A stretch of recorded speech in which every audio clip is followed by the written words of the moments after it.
some of what I'm going to say today will be new to a lot of people here.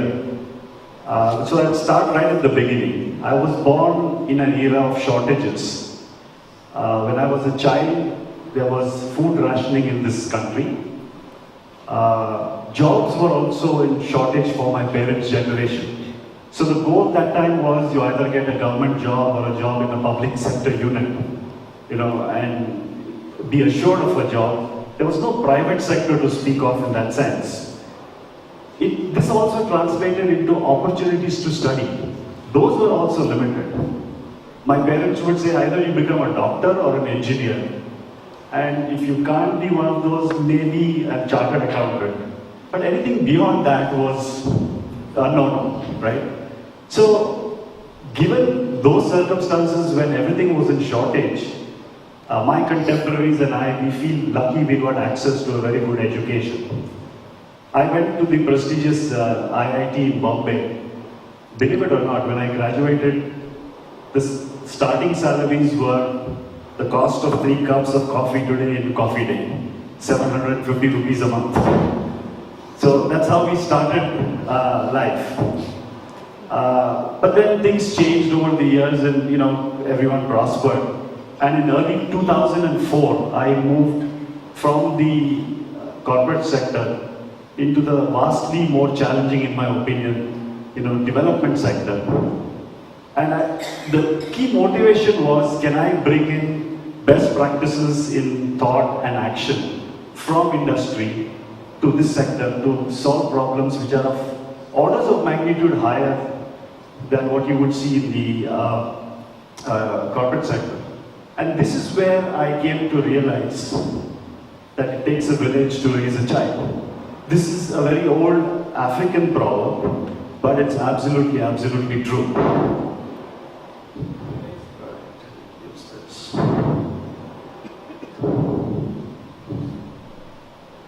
So for the last 15 years or so, and many of you in the industry would know that you've all been dazzled by the growth numbers of the Indian economy.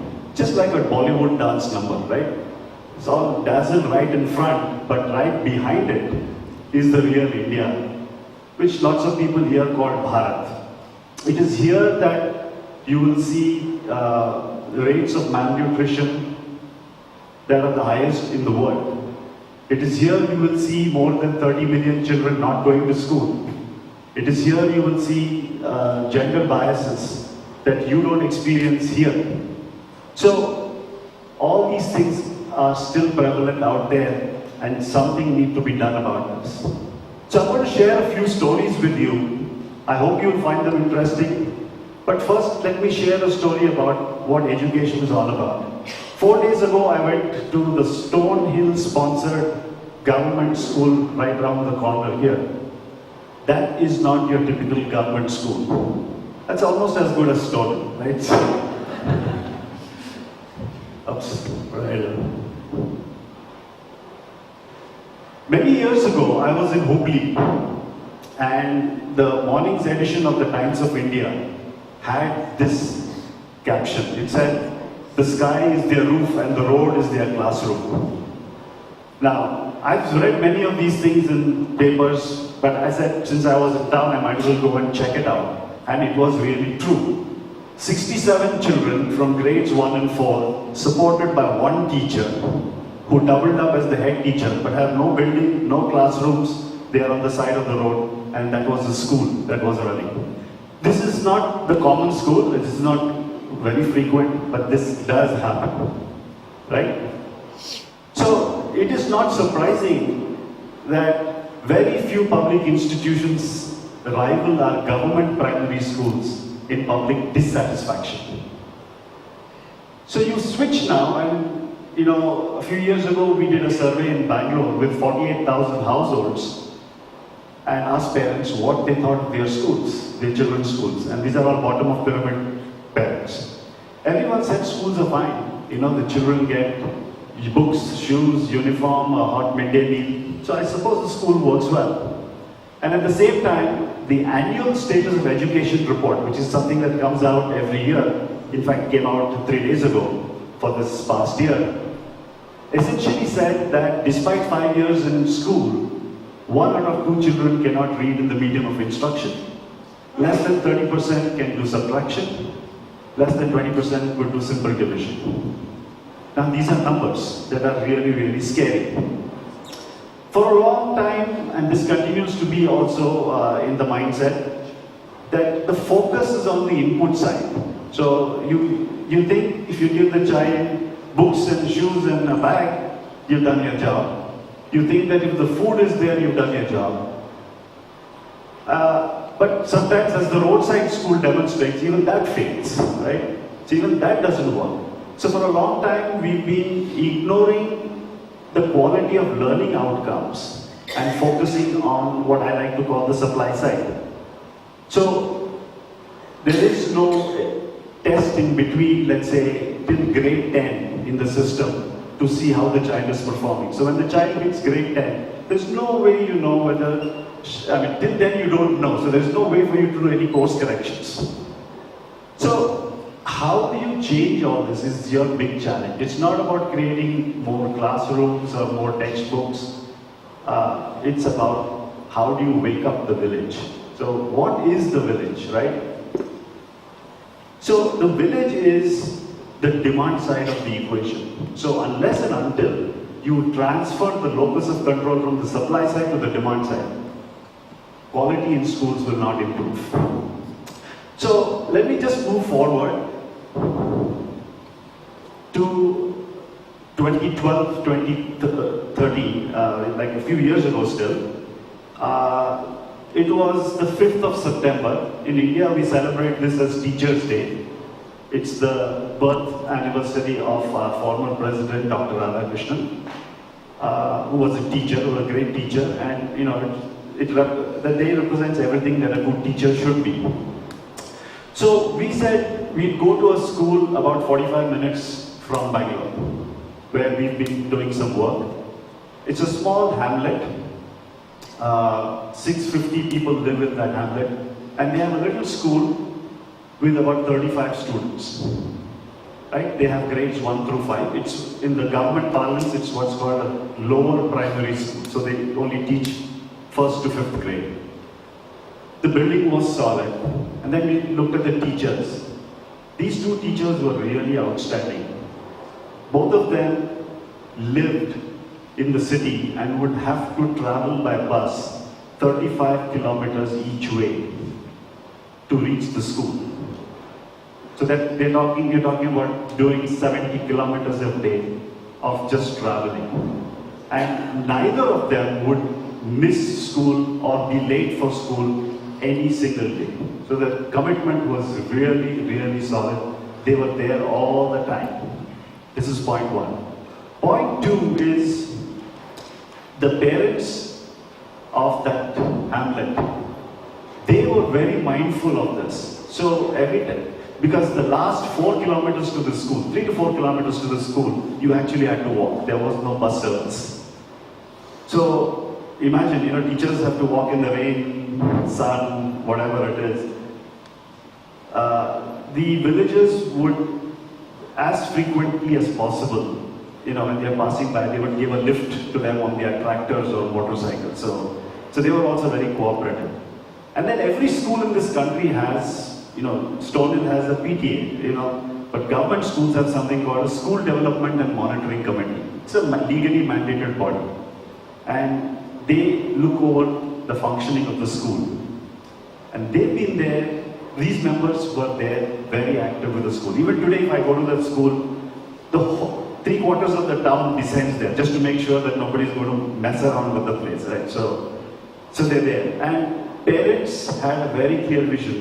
They said to us that we've asked these teachers to retire. When they do retire, they should retire in our town, our little town. So it's that much ownership was there. And the results speak for themselves. All these kids, post 5th grade, get scholarships into the government system and do really well. Many of them have become engineers, electronics engineers, and I had an opportunity to talk to a few of them. So after talking to the school and parents and everybody, we came to the conclusion that teachers who carry the children, parents, and the school monitoring committees, with them make the greatest difference. But those kind of teachers are not easily found, they are quite rare. A few weeks later, we headed out to North Karnataka, where human development indices are at their lowest. Right? The place was called Mundargi, so we said, let's check what this is all about. Now the village is a different scenario. So when you go there, you first meet the parents in the in the village square. Usually it's a temple, and they put these mats and you sit down and chat with them. And then you chat with them, and then after that, our modus operandi was that we would then walk into the school with the parents and make sure the parents understood what was happening in the classrooms of their children. So the first village we were there, we met all the parents and the SDMC members, sitting out there. And so I turned around and I looked at who's the oldest in this group, and I said, how old do you think the school is? So he said, maybe 60 years. I said, okay, so what do you think are good jobs for your people here? So he says, Deputy Superintendent of Police. I said, okay, what else? He said, maybe Superintendent of Police. He went one rank higher. So I said, good. Kind of stopped there. I remember I talked to you about shortages in the beginning. Then I said, what about an engineer or a doctor? So they all nodded and said, yeah, that's also a good job. Right? So I said, okay, 60 years, you graduated on an average, maybe 30, 40 children a year from high school. So that's close to 2,000, children have graduated from this school. How many guys have made it to those nice jobs? Now the conversation was there, it was not with me, right? So the conversation is happening there. And they turned around and said, you know what, we had problems in the past. There were no teachers and all, and then we went and fought with the government, and then we got the teachers. So essentially, they came to realize that nobody had gone to those high levels of performance. By the way, the SDMC in that school was very, very active. In fact, the president of that SDMC would actually be at the school every morning to make sure children are there, teachers are there, everything is working. So, when we went into the classroom, and we went to the 5th grade classroom and gave them some simple math sums, and they did very well. Parents were very excited about it. First time in generations that they had gone into the classrooms of their children to see how they are performing. So for them, they were so thrilled, they said, we are going to do this on a regular basis. And they continue to do it, by the way. So for the lesson for us was, and this is a picture of them watching the children perform. And the lesson for us was that if schools work better, if teachers, SDMCs and parents work together. Now, we also said, let's go see another school. As chairman of Akshara, when I go, people set up these meetings. So I usually get to hear what I'd like to hear. Not necessarily the reality, right? So I said, I chose a school at random, and I said, let's go there. So there was no notice given there. So when we went to that school, I knew we were in trouble. The yard was filthy, there was stagnant water, and when we sat with the teachers, they were very polite, but there were excuses. Oh, we don't have this, we don't have that, that kind of stuff, right? So we said, do we treat the glass as half empty or half full? Because if you treat it as half full, then you'll figure a way of leveraging what you have and get more and more. It's like the first school, where they said, I have no teachers, so they went and made a complaint. And when they complained and articulated a demand, the system found a way of delivering to them, right? But if you think it's half empty and you wait for it to become full, then you never get to doing what's required, right? And the children suffer in the long term. So it brings me back to the African proverb. It takes a village to raise a child. And to me it means that parents and teachers have to work together. Very frequently we hear teachers will complain that parents don't do anything in the house. Parents will say, I send the child to school, they're supposed to do it. So, nobody's really taking ownership. And everyone else is a silent spectator in this whole process, right? So, of recent times, the conversation has moved from enrollment into quality of education. Enrollment in this country is at an all-time high. We're talking 95+% of the children are enrolled in schools. That doesn't mean they attend school, please. And that doesn't mean that they're learning in school. So the enrollment is high. But okay, we've taken the first step, let's go to the second. So I will conclude by sharing something very interesting that we did. We wanted to bring math learning proficiency to every child in the state. And currently Akshara is working with about 13,000 schools in the state. But we did not just create something inside the classroom. We said the solution has to carry the whole village with you. Right? So there's a responsibility for everybody. So while we prepare things for the teachers to teach better, we engage with all the elected representatives. At the village level, there's a panchayat. And then at the highest level in this country, there is the member of parliament. So we engage all of them into that process. Every education department official who's involved there is part of that. Young people in the villages who've finished high school, are studying in college, or working and would like to contribute to their community, we engage with them. So this whole village now is engaged, and that's what I call waking up the village. The cumulative energy of all these stakeholders is slowly translating into collective impact. It's a slow process, but you can see this happen. And one fascinating thing that I can talk about is we recently did a math contest in villages. 6-7 villages together form what is called a Gram Panchayat. And we said, how about having a contest done in the presence of parents, teachers? Teachers don't get involved in this math contest, they stay aside. Education department officials, elected reps, everybody. And here are a few pictures. It just brought the whole village together because it was a totally unbiased test. There was no prompting by teachers, and this is the answer, use it. None of that. Teachers were politely asked to stay away from this whole thing. And when the results came out, the whole village was devastated. They really got to know what the numbers, where the learning was. And now they've started to work actively with one another to change things. This is not an isolated one Gram Panchayat thing. As of last Saturday, we had done it in 535 Gram Panchayats. 70 to 80,000 children have taken part in this. And an equal number of people, parents and elders have watched this process and are now engaged in improving the situation. So this is how villages are. It's a lot different from the Stonehill school around the corner, right?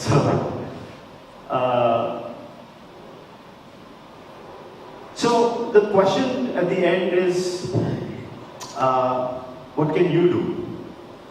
Right? So many of us here who live in the cities, what can we do? And I'll share a little video of what we as individuals can do in 15 minutes, right? But I'd also urge you to actually go and see schools that are real. You just have to drive from Stonehill. If you go north, maybe 20 minutes, and you will see real rural schools with all their problems and challenges. So you can think of them as a problem, you can think of them as a challenge, and if it's a challenge, you will solve it. If it's a problem, you will not. I encourage you to go visit these schools. And this last little piece, it's a less than a minute video, will tell you what you could possibly do to improve the cause of primary education in the country. Thank you.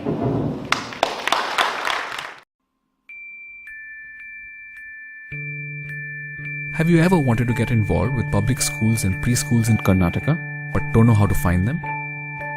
visit klp.org.in. Click on Map and search for schools or preschools in your area. Pay a visit, volunteer, help out, or just look around and observe. If you visited a school, do come back and share your experience with us. Click on Map and locate the school or preschool that you visited. Click on Share Your Story and give us your feedback. You could also submit pictures and comments. Please remember to leave us your details so we can follow up with you. Everything you share with us is reviewed, approved, and collated and helps the government make better decisions, like installing more toilets, or supplying more books, or generally improving the quality of our schools. Come, engage with us, and help us make our schools better for our children.